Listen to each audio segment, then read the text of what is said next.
لا إله إلا الله لا إله إلا الله لا إله إلا الله محمد رسول الله أبدأ باسم الواحد حمدا له بالعابد صلى على محمد والآل وسلام الله أدعوك يا مولا لنا بأهل بدر بدرنا محمد نبينا صل عليه يا الله.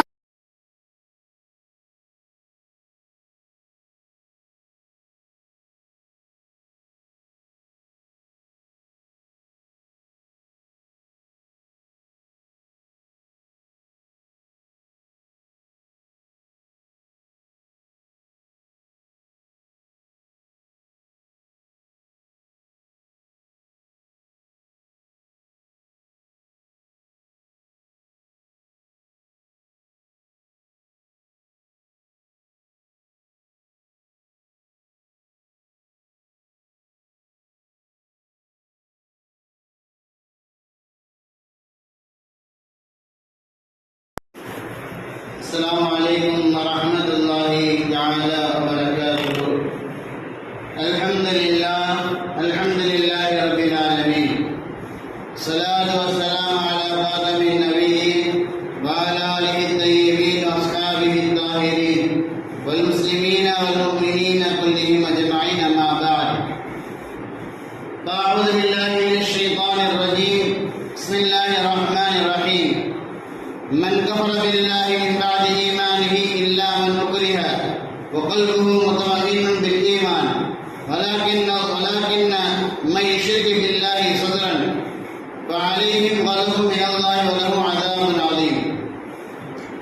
صدق الله العليم وصدق رسوله النبي الكريم ونحن على ذلك من الشاهدين والشاكرين. الحمد لله رب العالمين. புகழ் அனைத்தும் வல்ல இறைவன் அல்லாஹ் ஒருவனுக்கு சொந்தமானது. அருமை நாயகம் முஹம்மது முஸ்தபா ரசூலே கரீம் ஸல்லல்லாஹு அலைஹி வஸல்லம் அவர்கள் மீதும் அவர்கள் கொண்டு வந்த மார்க்கத்தை தன்னுடைய வாழ்க்கையாக எடுத்து நடந்து இவ்வுலகில் வெற்றி பெற்ற உத்தம சத்திய சஹாபாக்கள், தாபிஈன்கள், தாபிஈன்கள், வலிமார்கள், ஷஹதாக்கள், சாலிஹீன்கள், நாதாக்கள், நல்லவர்கள், அவர்கள் நம்முடைய குடும்பத்தார் அனைவரும் மீதும் அல்லாஹ்வின் அன்பும் அருளும் இன்றென்றும் நிலைத்து நிரந்தரமாக உண்டாகட்டுமாக. ஆமீன். கண்ணியமிக்க அல்லாஹ்வின் நல்லடியார்களே, அருமை நாயகம் ஸல்லல்லாஹு அலைஹி வஸல்லம் அவர்கள் இஸ்லாத்தை ஆரம்ப காலகட்டத்தில் மக்கள் முஷ்ரிக்கீன்கள் குறைஷியர்களுக்கு மத்தியில் கொண்டு வரப்பட்ட தருணத்திலே பலவிதமான எதிர்ப்புகள், தன்னுடைய குடும்பத்தை சார்ந்த உறவுகளை அருமை நாயகம் ஸல்லல்லாஹு அலைஹி வஸல்லம் அவரை பைத்தியம் என்பதாகவும், இவர் வழிதவறி சென்று விட்டார் என்பதாகவும், சூனியக்காரர் என்பதாகவும், உலகின்றார் என்பதாகவும், நம்முடைய கடவுள்களை புறக்கணிக்கின்றார், நாம் இத்தனை காலங்கள் வணங்கி வந்த அந்த கடவுள்களை இவர் கடவுள் இல்லை என்பதாக சொல்கின்றார் என்பதாகவும் அருமை நாயகம் ஸல்லல்லாஹு அலைஹி வஸல்லம் அவரை துன்புறுத்தி வந்தார்கள். அருமை நாயகம் ஸல்லல்லாஹு அலைஹி வஸல்லம் சேர்ந்து நபியை ஈமான் கொண்ட எல்லா சஹாபாக்களையும் இவர் அனைவரும் வழிகட்டு போனவர்கள், நம்முடைய மூதாதை மார்க்கத்தை விட்டு வெளியே சென்றவர்கள் என்றால் சொல்லி பழித்து குறை கூறியவர்களாக பேசியிருந்தார்கள். நன்மையாகவே குறைஷியர்கள் என்ன பழி சுமத்தினாலும் சரி, எந்த அவதூறுகள் சொன்னாலும் சரி, முஸ்லிம்களை பொருட்படுத்தாததன் காரணமாக மக்கத்து குறைஷிகள், முஷ்ரிக்கீன்கள் அவருடைய உள்ளத்தில் ஒரு விதமான சந்தேகம் ஏற்பட்டது. இஸ்லாமியர்களை இஸ்லாமை அழிப்பதற்காக வேண்டி நாம் எந்த முயற்சி எடுத்தாலும் சரி, அத்தனை முயற்சிகளும் ஒன்றுமில்லாமல் போய்விடுகின்றது. நாம் செய்கின்ற அந்த கேலி கிண்டலின் காரணமாக,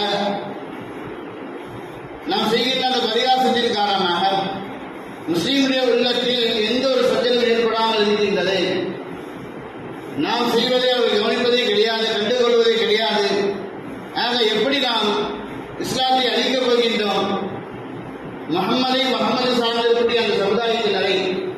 நாம் எப்படி அழிக்கப் போகின்றோம், தடுத்து நிறுத்தப் போகின்றோம் என்ற எண்ணங்கள் முஸ்லிம்களுடைய குறைஷிகளுடைய உள்ளங்களில் ஓடிக்கொண்டே இருந்தது. என்ன செய்தாலும் சரி, அவர் செய்கின்ற காரியத்தில் அவர் வணங்குகின்ற வணக்க வழிபாடுகளில் உறுதியாக இருக்கின்றார்கள். இவர்களை எப்படி தடுப்பது என்பதாக நமக்கு தெரியவில்லை என்பதாக பல சிந்தனைகள். ஏற்கனவே சொன்னோம், ஆலோசனை செய்தார்கள், பைத்தியங்களாக சொல்லுங்கள், ஹாஜிகளை தடுத்து நிறுத்துங்கள், ஹாஜிகளுக்கு இஸ்லாம் போய் சேரக்கூடாது என்பதால் மக்காவை விட்டு இஸ்லாம் வெகு தொலைவில் பல ஊர்களுக்கு சென்று விட்டது. இன்னும் கொடுக்க முடியவில்லை அவர்களால். அடுத்த கட்ட நடவடிக்கையாக முஸ்லிம்களை அருமை நாயகம் ஸல்லல்லாஹு அலைஹி வஸல்லம் அவர்களை உடலால் துன்புறுத்த வேண்டும். மனதால் துன்புறுத்தினோம், எதுவும் வேலை செய்யவில்லை. மனதால் அவர்களை துன்புறுத்தினோம், அந்த துன்புறுத்தல் எதுவும் அவர்கள் பொருட்படுத்தவில்லை. இப்பொழுது அடுத்த கட்டமாக மசூரா செய்கின்றார்கள். மக்கத்த குறைஷியர்கள் முஸ்லிம்கள் ஒன்று கூடுகின்றார்கள். ஒன்று கூடி ஒரு முடிவெடுக்கின்றார்கள். ஒவ்வொரு சமுதாயத்தின் தலைவரும், மக்காவிலே பல சமுதாயத்தினர் வாழ்ந்து வந்தார்கள். ஒவ்வொரு சமுதாயத்தின் தலைவரும், குறிப்பாக அடிமை பெண்களை, அடிமை ஆண்களை வைத்திருக்கக்கூடிய எஜமானர்கள், தனக்கு கீழாக இருக்கக்கூடிய அடிமைகளை, தன்னுடைய கட்டுப்பாட்டிற்கு கீழாக இருக்கக்கூடிய நபர்களை, அரசர்கள், அந்த சமுதாயத்துடைய தலைவர்கள் துன்புறுத்த வேண்டும் உடலால் என்பதாக முடிவு செய்கின்றார்கள். அந்த துன்புறுத்தல் லேசாக இருக்கக்கூடாது. இஸ்லாத்தை ஒன்று அவர்கள் விட்டுவிட வேண்டும், அல்லது அதே நிலையிலே அவர்கள் அமைத்துவிட வேண்டும். இப்படியாக அவர்கள் துன்புறுத்த வேண்டும் என்பதாக மக்கத்து குறைஷியர்கள் முஸ்லிம்கள் முடிவு செய்கின்றார்கள். இந்த முடிவை கேட்டவுடன் தலைவருடைய எடுபடிகள் உடன் சேர்ந்து கொண்டார்கள். நாமும் அவருடன் சேர்ந்து நமக்கு கீழாக இருக்கக்கூடிய பயந்த சுபாவமுடைய இஸ்லாமியர்களை நாம் துன்புறுத்தலாம் என்பதாக முடிவு சென்று விட்டார்கள். அறிஞர்களே வரிசைப்படுத்துகின்றார்கள். உஸ்மான் ரலியல்லாஹு தஆலா அவருடைய தந்தையுடைய சகோதரர், உஸ்மான் ரலியல்லாஹு தஆலா அவருடைய தந்தை, அவருடைய சகோதரர் முஸ்லிம்களை இப்படி துன்புறுத்தினால் பெருந்தகியினுடைய பாய்களை பின்னி அந்த பாய்க்குள்ளாக தன்னுடைய அடிமைகளை, தனக்கு கீழாக இருக்கக்கூடிய தன்னுடைய கட்டுப்பாட்டுக்குள்ளாக இருக்கக்கூடிய நபர்களை உள்ளே சுருட்டி வைத்து கட்டுகள் போட்டுவிட்டு அந்த பாய்க்கு கீழாக நெருப்பு மூட்டி அந்த நெருப்பினுடைய புகையை சுவாசிக்க செய்தார்கள். அருமையானவர்களே, பாய்க்குள்ளாக புகை செல்கின்றது, மூச்சு திணறல் ஏற்படுகின்றது. சஹாபாக்கள் ஆரம்ப காலகட்டத்தில் இப்படியெல்லாம் கஷ்டப்பட்டிருக்கின்றார்கள். என்ன செய்தாலும் சரி புகையை சுவாசிக்கின்றார்கள், மூச்சு விட முடியவில்லை. மிகவும் சிரமத்தோடு சுவாசிக்கின்றார்கள், மூச்சு திணறல் ஏற்படுகின்றது. இப்படியாக உஸ்மானுடைய தந்தையின் சகோதரர் முஸ்லிம்களை முழுமையாக சித்திரவதை செய்கின்றார். அதுவும் அவர்களுக்கு பற்றவில்லை. அடுத்த கட்டமாக செய்கின்றார்கள். முஸாப் பின் உமர் ரலியல்லாஹு தஆலா அவரின் தாயார் இஸ்லாத்தை ஏற்றதன் காரணமாக செல்வந்தலாக வாழ்ந்தவர்கள் முஸாப் பின் உமர் ரலியல்லாஹு தஆலா அவர்கள். நாம் எல்லாம் கேள்விப்பட்டிருக்கலாம். உயர்தரமான ஆடைகளை அணிந்து வாழ்ந்தவர்கள், மக்காவிலே மிக பெரும் வம்சவழியை சேர்ந்தவர்கள், பெரும் செல்வந்தர்களில் ஒரு குடும்பத்தராக இருந்தார் முஸாப் பின் உமர் ரலியல்லாஹு தஆலா அவர்கள். உயர்ந்த ஆடை அணிவார், உயர்தரமான அத்தர்களை அவர் நன்மணமாக பூசிக்கொள்வார். செல்வ சீமாட்டியாக வாழ்ந்த ஒரு நபர். இஸ்லாத்தை ஏற்றுக்கொண்டதன் காரணமாக அவருடைய தாய் தன்னுடைய மகனை வீட்டை விட்டு வெளியே துரத்துகின்றார்கள்.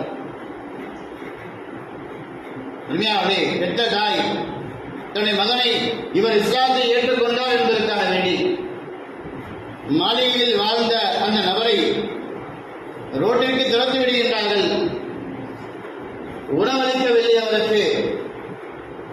சொல்கின்றார்கள் வரலாற்று ஆசிரியர்கள், முஸாப் பின் உமர் ரலியல்லாஹு தஆலா அவர்கள் பல நாட்கள் பட்டினியாக இருந்தார்கள். பட்டினியின் காரணமாக அவருடைய உடலில் இருந்த தோள்கள் எல்லாம் சுருங்க ஆரம்பித்து விட்டது. தண்ணீரும் குடிக்கவில்லை, உணவும் சரியாக கிடைக்கவில்லை.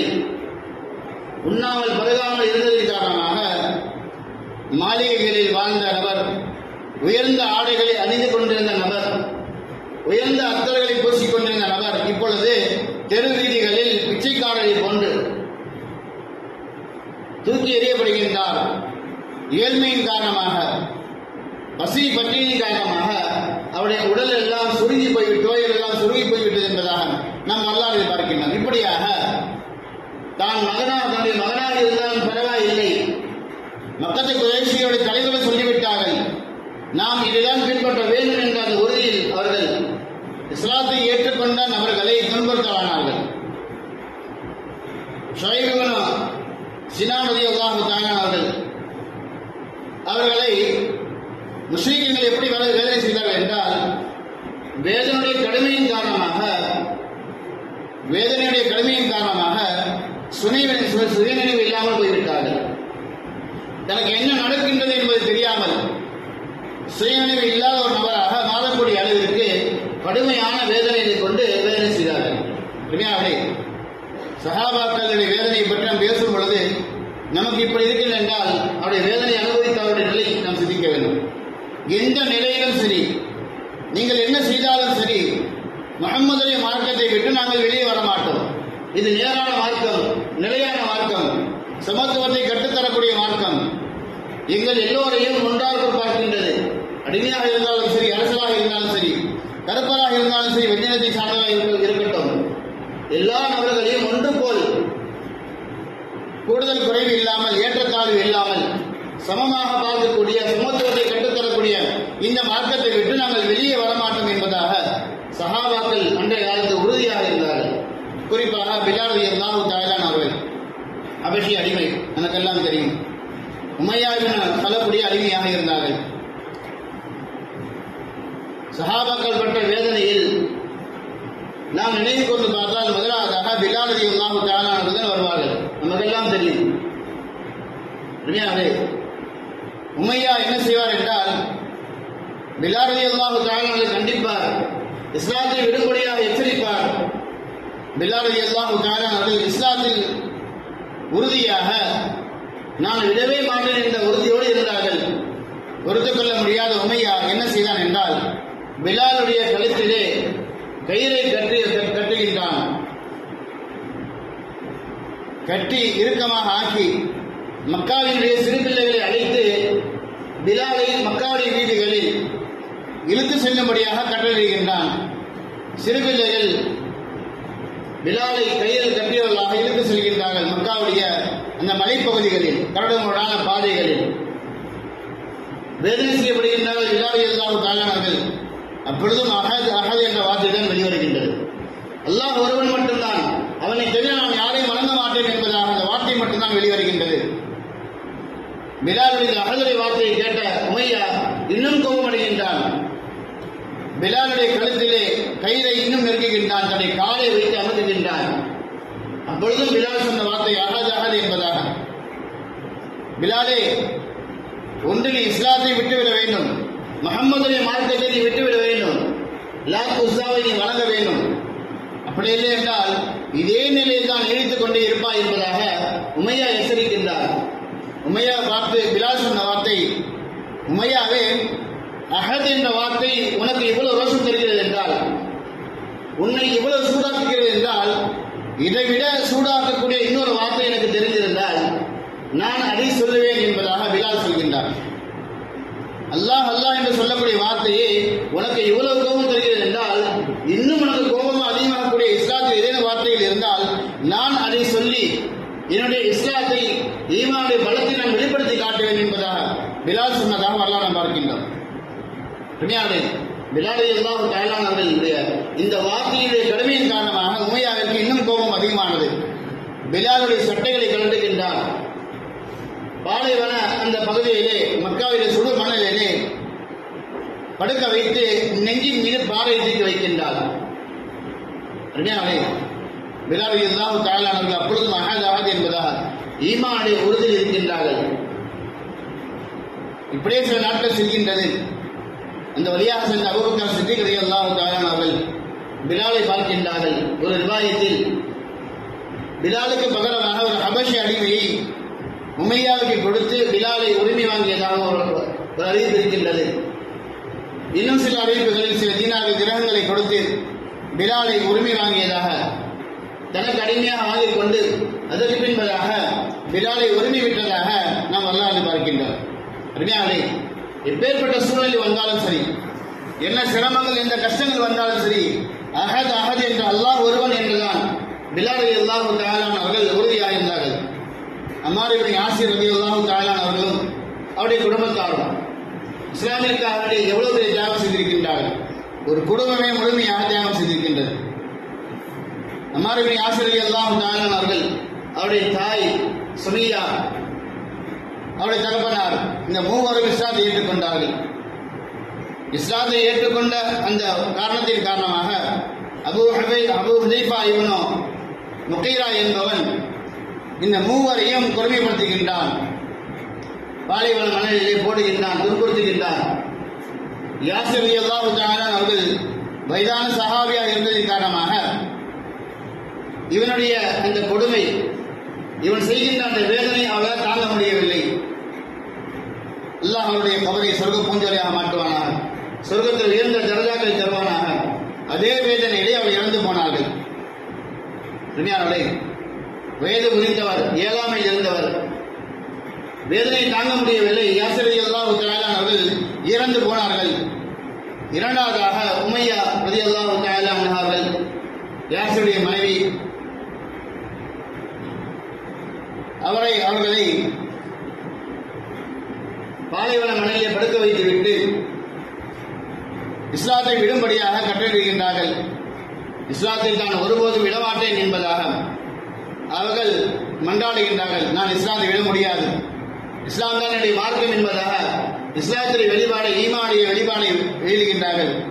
அருமையாவளே, மக்கத்து முஸ்லிம்கள் குறைஷிகள் இஸ்லாத்தை விடவில்லை என்றால் உன்னை கொலை செய்வதாக கட்டுகின்றார்கள். என்னுடைய உயிரை போனாலும் பரவாயில்லை, நான் இஸ்லாத்தை ஒருபொழுதும் விடவே மாட்டேன் என்பதாக உறுதியாக நிற்கின்றார்கள். கடைசியாக அவருடைய மர்ம உறுப்பிலே ஈட்டியால் குத்தி கொலை செய்வதாக வரலாறு பார்க்கின்றோம். தன் உயிரை போனாலும் பரவாயில்லை, இஸ்லாத்தை நான் விடவே மாட்டேன் என்பதாக சஹாபாக்கள் இவ்வளவு உறுதியாக இருந்தார்கள். தாய் தகப்பன் இருவரும் இறந்து விட்டார்கள். அம்மாரை பார்த்து முஸ்லிம்கள் கேட்கின்றார்கள், அம்மாரே இஸ்லாத்தை விட்டுவிடு, உன்னுடைய தாய் இறந்து விட்டார்கள், தந்தையும் இறந்து விட்டார், இஸ்லாத்தை விடவில்லை என்றால் உனக்கும் இதே நிலைதான், இதை விட இன்னும் கடுமையாக வேதனை செய்யப்படுவாய், கொடுமையாக வேதனை செய்யப்படுவாய், இஸ்லாத்தை விட்டுவிடு என்பதாக அம்மாவிடத்திலே மக்கள் முஸ்லிம்கள் பயமுறுத்துகின்றார்கள், எச்சரிக்கை செய்கின்றார்கள். அதற்கு பின்பதாக கூட அவர்களால் இஸ்லாத்தை விட மனம் இல்லை, வேதனை செய்யப்படுகின்றார்கள். தொடர்ச்சியாக வேதனை கடுமை முற்றிவிட்டது, கடுமையான வேதனைக்கு உள்ளாக்கப்படுகின்றார்கள். உள்ளத்தில் ஈமான் நிறைந்திருக்கின்றது, ஈமானில் எந்த ஒரு குறைபாடும் இல்லை. ஆனால் தன்னால் இந்த உடலால் அவர் செய்கின்ற அந்த வேதனையை தாங்கிக் கொள்ள முடியவில்லை. இஸ்லாத்தை விட்டதாக, முஹம்மது அலி மார்க்கத்தை விட்டதாக மக்கத்தை குறைஷிகள் சொல்கின்றார். நான் இஸ்லாத்தை விட்டுவிட்டேன், ஈமானை விட்டுவிட்டேன் என்பதாக வாயளவில் சொல்கின்றார். மக்கத்து முஸ்லிம்கள் குறைஷிகள் அவரை விடுவிக்கின்றார்கள். வேதனையில் இருந்து ஓடோடி வருகின்றார். அருமை நாயகம் ஸல்லல்லாஹு அலைஹி வஸல்லம், யா ரசூலல்லாஹ், இப்படியாக நடந்து விட்டது, மக்கத்து குறைஷிகள் முஸ்லிம்கள் என்னை வேதனை செய்தார்கள், என்னை துன்புறுத்தினார்கள், வேதனைய கடமை இப்படி ஆகிவிட்டது, என்னுடைய தாயும் இறந்து விட்டார், என்னுடைய தந்தையும் இறந்து விட்டார்கள், மீண்டும் என்னை துன்புறுத்தினார்கள், என்னால் வேதனை தாங்க முடியவில்லை, இஸ்லாத்தை நான் விட்டுவிட்டேன் என்பதாக வாயால் சொல்லிவிட்டு வந்துவிட்டேன் என்பதாக அழுது புலம்புகின்றார். அல்லாஹ் சுப்ஹானஹு வ தஆலா அழகான ஒரு ஆயத்தை குர்ஆனில் இறக்குகின்றார். மன் கஃபர பில்லாஹி மின் பாதி ஈமானி இல்லா மன் உக்ரிஹ வ கல்புஹு முத்மஇன்னுன் பில் ஈமானி. ஒருவர் இஸ்லாத்தை ஏற்றதற்கு பின்பதாக ஒரு நிர்பந்தத்தின் காரணமாக, ஒருவர் அவரை நிர்பந்தத்தின் காரணமாக உள்ளத்தில் ஈமான் இருக்கும் நிலையில் உள்ளம் ஈமானோடு நிலைத்திருக்கக்கூடிய அந்த நிலையில் மாறு செய்திருந்தால் அல்லாஹ் சுப்ஹானஹு வ தஆலா அவரை மன்னித்து விடுகின்றார். இவராக இஸ்லாத்தை புறக்கணிக்கவில்லை, உள்ளத்தில் ஈமான் நிரம்பி இருக்கின்றது. ஈமான் நிரம்பி இருக்கக்கூடிய அந்த தருணத்தில் இவரை வேறொரு நிர்பந்தத்தின் காரணமாக அல்லாஹ் சுப்ஹானஹு வ தஆலா இவரை குறித்து இந்த ஆயத்தை இறக்கின்றான்.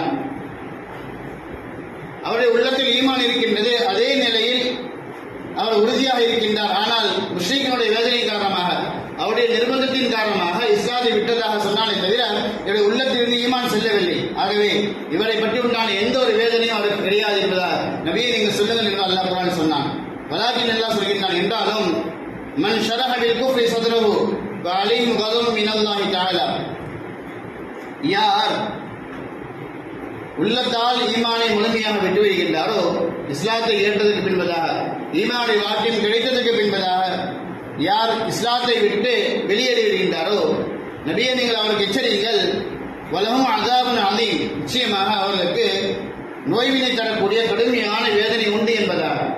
இவர் உள்ளத்தால் ஈமான் கொண்டிருக்கின்றார், வாயாலில் தான் இஸ்லாத்தை விட்டதாக சொல்கிறார். நபியை முடித்து வந்து அழுகின்றார், இவருக்கு எந்த ஒரு வேதனையும் இல்லை என்பதா நபியை நீங்கள் சொல்லுங்கள் என்பதா அல்லாஹ் சுப்ஹானஹு வ தஆலா அந்த சஹாபியை பார்த்து சுபத்தை சொல்கின்றார். சஹாபாக்கள் ஆரம்ப காலகட்டத்திலே இஸ்லாத்தை ஏற்றதற்காக வேண்டி, ஈமானை ஏற்றதற்காக வேண்டி பல துன்பங்கள், எந்த துன்பங்கள் வந்தாலும் சரி இறை வணக்கத்தை நாங்கள் விடமாட்டோம், ஓரிரை கொள்கையை நாங்கள் விடமாட்டோம், இறைவனுக்கு முழுமையாக கட்டுப்பட்டு நடப்போம், அருமை நாயகம் ஸல்லல்லாஹு அலைஹி வஸல்லம் முழுமையாக நாங்கள் கட்டுப்பட்டு நடப்போம் என்ற உறுதியோடு இருந்தார்கள். நாம் சிந்திக்க வேண்டும், இன்றைய காலகட்டத்திலே வியாபாரம் செய்கின்றோம், தொழில்துறைகள் செய்கின்றோம், வேலைகள் செய்கின்றோம், நம்முடைய குடும்பங்களில் ஏதேனும் நெருக்கடி ஏற்பட்டுவிட்டால், சிரமங்கள் ஏற்பட்டுவிட்டால் அல்லாஹ்வை மறந்து விடுகின்றோம்.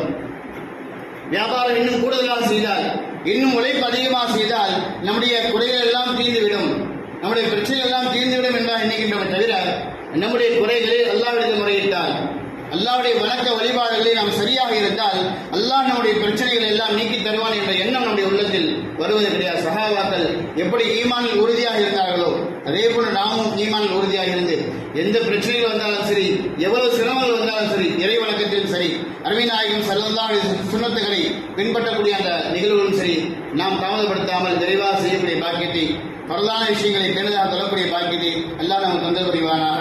வல்ஹம்துலில்லாஹி ரப்பில் ஆலமீன். அஸ்ஸலாமு அலைக்கும் வரஹ்மத்துல்லாஹி தஆலா வபரகாத்துஹு. சுன்னத்துல்லாஹ்.